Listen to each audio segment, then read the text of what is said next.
Behind the Brand takes an inside look at the people that are making things happen. From up-and-coming entrepreneurs to the big guys, we show you how they go about their business. Meet the innovators with the know-how and vision to succeed. Get behind the brand.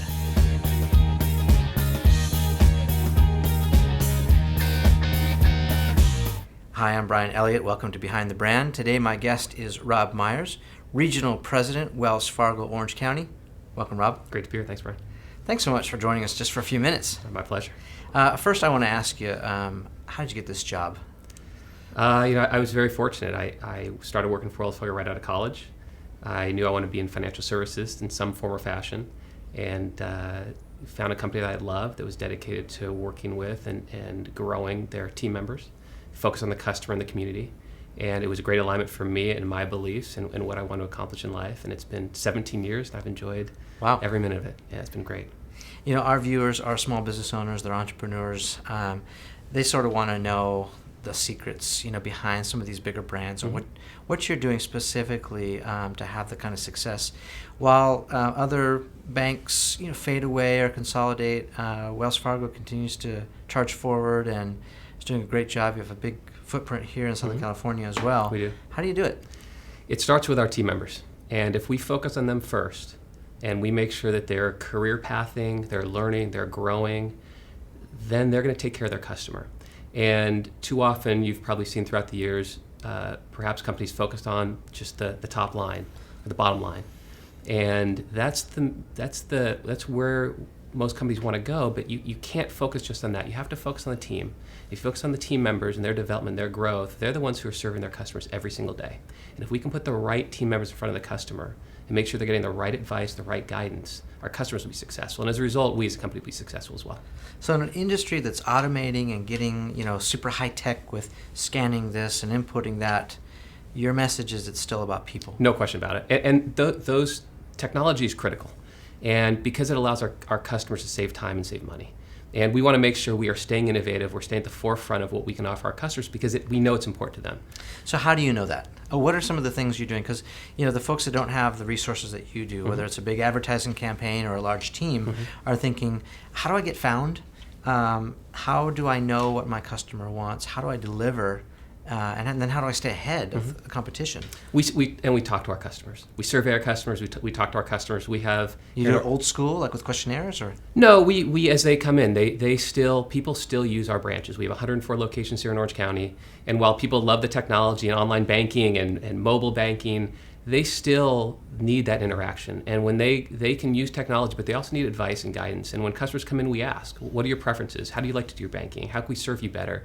So it's through that interaction that we're able to determine what exactly our customers want and what they need. We also do formal surveys and get a feel at a more macro level what our customers want. But it really is that face-to-face interaction that our customers value so much. You are consciously gathering data at the branch level. How do you sort of distill the most valuable stuff or the real stuff and get it back to the headquarters where probably decisions are made? Yeah, and a lot of decisions are made locally, and that's the value, and that's how we're able to move so quickly. Whether it be something related to credit or otherwise, we here in Orange County have local decision makers, whether it be senior leadership, our store managers, our credit administrators. We really have a pulse of what's going on in our community. We can act quickly, even though we're a large organization. We have the ability to think and act locally, whether it be contributions or needs of our community that may be different from something perhaps in Los Angeles or San Diego or elsewhere throughout the company and country. We can act quickly based on what our customers are telling us. That's terrific, but doesn't that open you up to sort of this varying degree of service? In one part of the county, it might be one service level, and then another part might be different. You're trying to centralize or get on a concentrated system, but giving this autonomy doesn't allow sort of for me to have my favorite branch over here and then not go over here? We hope and appreciate consistent service and consistent interactions from store to store, from banker to banker. And I think that's, we're here being recognized one of Orange County's most trusted brands. And we do that because we have interactions day in and day out with all of our team members that are of value to the customer. And that consistency is very valuable. We have our vision as a company. We have our vision in Orange County, and we have priorities in Orange County, and that grounds us in the behaviors we do each and every day. And it allows our team members to be empowered and think about how they can best serve their customer, knowing that what they do has to tie back to our vision and our priorities. Talk to us about what your vision is and those priorities. We'd love to know. Yeah, we are focused and dedicated to earning 100% of our customers' business through engaged team members focused on our customers and our community. And our priorities revolve around retaining and attracting team members, revolves on being known as a company that cares about its community. Internally, we have 82 lines of business, so it's critical for us as we serve our customers to make sure that all 82 lines of business are talking to each other and communicating to each other so we can make sure we're servicing our customers well. So if we can focus on those priorities and stay grounded in those priorities, we're going to win, but more importantly, our customers are going to win. I want to go back to this sort of amazing sort of, in my mind, story of survival. As all the other sort of banks drop like flies, you guys are going strong like gangbusters. Talk to us a little bit about brand and branding. I've gotten a little taste for the culture at Wells Fargo. Sounds like it's very autonomous. You empower people to make decisions, but talk to us about how you really stay ahead of the competition, how you differentiate. Yeah, 160 years almost of Wells Fargo, and we're very fortunate we have great brand recognition. But as we talked earlier, it's about our focus on our customer and helping them, and our brand is built through what our team members say and do, and what our customers say and do. You have a challenge about being perceived as old school. The stagecoach doesn't help much of that. There's a bit of an appeal to tradition, which is one of the fallacies of logic, of course. But does that help or hurt the brand?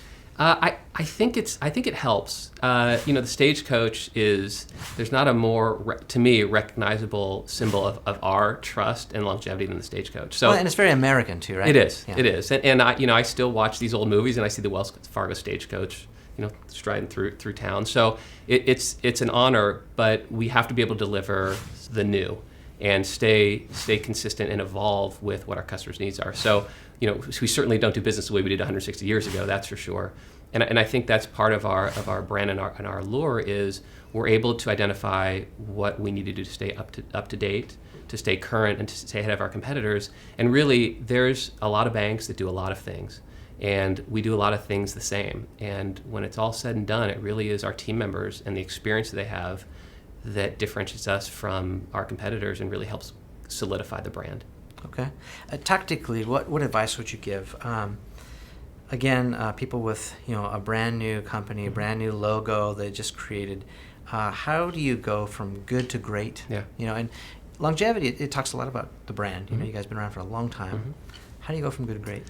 I would say that, and I'd love it to be Wells Fargo, by the way, but I would say that every business, regardless of size, whether it's a startup or a $200 million company, they have to have at least three things: a banker they can trust, a CPA they can trust, and an attorney they can trust.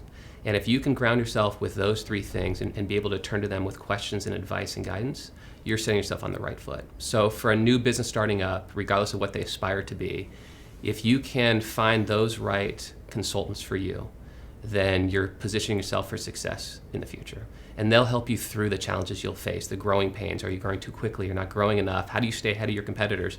How do you differentiate yourself in the marketplace? So many important things that new businesses need to understand and existing businesses need to understand. Because as I talk about our evolution over the past 160 years, these small businesses need to continue to evolve, and what worked yesterday may not work tomorrow or may not work in the future. So if you can surround yourself with the right consultants, the right people, and stay innovative, it'll help the longevity of your business. What do you say to some of these businesses that are afraid, financing and capital, all this is necessary when a small company is growing? What would you say to them if they have fears or they're tentative about talking to someone at the bank level, how to get more financing or capital? Never be fearful. And we pride ourselves, Wells Fargo prides itself in the fact that for the past 6 years in Orange County, we've been the number one SBA lender. Is this a bad time to borrow money, you think, in this current economy? Here we are, 2011. Things are beginning to get a little bit better, but not really. Yeah, I don't think it's a bad time at all. In fact, I think it's a great time to borrow. And rates are low. There's opportunities out there today that perhaps didn't exist years ago. What is important is, as you look to borrow, is understand what you're borrowing for, have a plan, and make sure that you're spending that money and using that credit prudently, whether it be to buy a building and you're currently renting, or a line of credit to grow your business or hire new employees. To me, there's great opportunities out there today. And yes, the economy's challenging, no question about it. But challenging times also bring great opportunities, and this I believe is one of those opportunities for the right business plan and the right business to be successful? Everyone makes mistakes. A lot of businesses that's what keeps them up at night. And people who are already established on their way, you're in a really good spot. But everyone's sort of had stumbles and had to learn from their mistakes. What are some of those mistakes that you've made along the way, either as a brand or you personally? And I think talking about this is healthy because there's a stigma attached to failure or making mistakes that people don't like to talk about, but it's completely necessary on your road to success, whatever level. Right. Absolutely right. And to me, if you don't fail, you're not stretching yourself enough. And my mistakes are far more than I can count. And whether it be not taking the right strategy on growing a business, or perhaps hiring the wrong team member that didn't fit our culture. You have a missed business opportunity you can think of? Off the top of my head, perhaps it was a store we decided not to open, that perhaps in retrospect we could have, which was a great and growing marketplace. Being too conservative with what I thought, it could be a branch that we opened that perhaps we shouldn't have. Mistakes always happen, and as you learn from those mistakes, you get better at making future decisions. And I think that's the key is, make a mistake is okay as long as you learn from that mistake and don't make it again, or do your best not to make it again. And that learning, I think, is invaluable to any business owner, whether it be at a large company like Wells Fargo or a small business that's trying to succeed and flourish. Thinking forward, what are some of the things that you look forward to being able to do as a brand, as a company, maybe even at the branch level, that you're not able to do today, whether it's restriction of technology or whatnot? Looking a little bit farther down the road, 3-5 years is almost like an eternity. Yeah, there's no with the technology today. You're absolutely right. I think my wish list is that Wells Fargo continues to be innovative and a leader in trying to determine what the best thing for our customers are and what the best thing for our company is, and mesh those two together to make it work for our company and our customers. So, you look at where we were, even 2 years ago to where we were today, with our focuses, with technology, with the ways we're able to support our customers. It's such a dynamic industry, and in fact, our CEO was saying, this industry is going to change more in the next couple of years than it has perhaps in the last 50. Do you see like credit cards going away? A lot of people are looking to mobile devices, whether it's phone or whatnot, as supplanting credit cards, physical plastic cards. Starbucks is a great example. You can go in there, open the Starbucks app, and you can pay with your phone, just scan the beep, and there you go. How far away do you think we are from credit cards and anything physical? Even, think about driver's license and whatnot, all this digital technology. How far away from me? It's a great question. It's not my area of expertise, so I'd be afraid to even venture a guess. Are you guys thinking about it as a brand? Are you? Because it's something you cannot react to. When it's here, it's like it's here.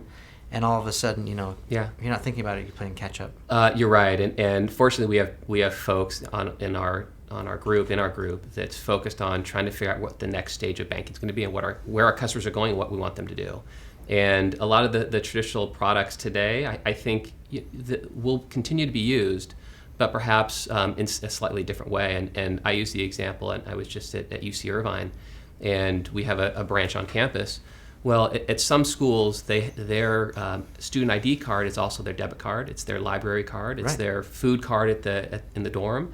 And I think that's a great convenience and value to those students. And I think we're continuing to try to figure out what our customers want and the most convenient way for them to do their financial services. Is Wells Fargo thinking about smart technology? As any device, whether it's our car or our refrigerator, everything's sort of mapping our behavior, what we're doing. Do you see a world where someday, Wells Fargo is tracking the way that we spend and maybe offering advice, needs versus wants? I can see a needs versus wants app or something like that. Yeah. How to manage your money or, give you better advice. In fact, we do a lot of that today. And for a customer to go online, they can create a budget, determine where their money's going, what they want to spend compared to what they are spending, try to find different strategies to help them save time or save money, and create more convenience for them. So we're doing it today. We'll continue to evolve. Where do I find that right now? WellsFargo.com. Okay. Yeah, absolutely.